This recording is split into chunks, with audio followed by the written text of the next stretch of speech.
Good day and welcome back to another Dbz Dokkan Metal video. In this video we're going to be taking a look at the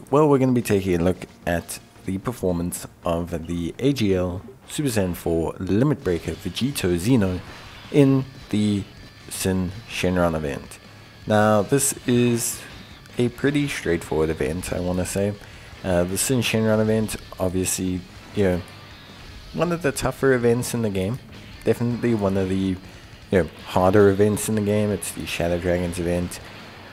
I would say with the advent of the latest future kind of red zone, I do think that maybe the Syn Shenron event's kind of fallen off as being one of the harder events, just simply due to the power scaling required to really kind of like take on or do like some of these newer events. And I think it's just one of those things. Now, for me, like when I look at AGL SS4 Vegito, he's going to be pretty good in a lot of events. But he's really good for the first 6 turns. Like those first 6 turns on a full Giant Ape Power or crossover team, he has a lot going on. So he has, for example, the ability to have 60% damage reduction. He's got 60% crit. He's, really strong in these first 6 turns. It's where he shines. It's where he really gets to kind of like, okay, I'm going to dominate the match. I'm going to dominate, the stage. I'm going to set you up. After that point, after those 6 turns fade, he's still good, but he's more a second slot unit. He's more or slightly less impactful. You want him to then do additionals to maintain a good level of defense. But this first 6 turns, he's really good. So it's just kind of the timings with him that you just need to be aware of. It's never that he ends up being bad. It's just that he goes from being probably one of the best, if not the best TUR in the game, to being a good TUR in the game. It's a very small change. Well, not small, but I mean it's not that he becomes terrible. It's just that it's a significant change in his makeup. So for me, overall, I would say he excels in a lot of events. And with the Syn Shenron event, because it's only 3 phases, because of his output in terms of damage, it's actually a relatively easy-ish event for him. You can see now how he's just blitzing through like all the various stages of Syn Shenron, just absolutely incinerating them.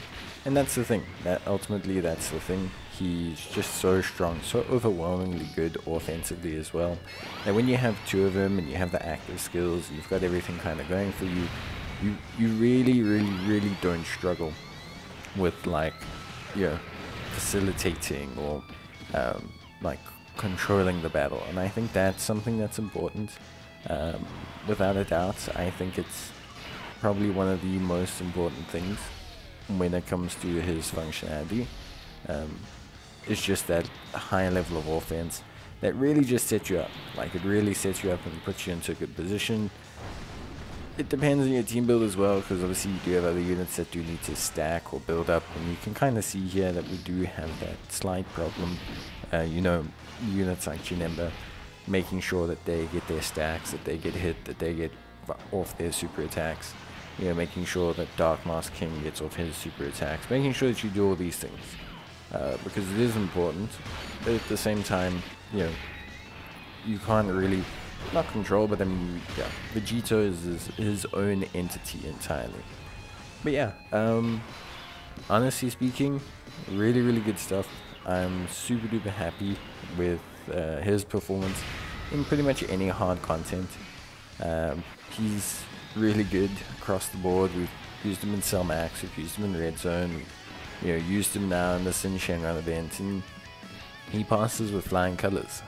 There is obviously that change up around how long he's been out and the turns and everything. I don't believe it's to the point where he will be a bad unit, at least not now. There will be power scaling and the game will push the level up again, and at that point he might have an issue because 30% damage reduction is not a huge level of damage reduction, but there is still like there is still space for him to grow, I would say.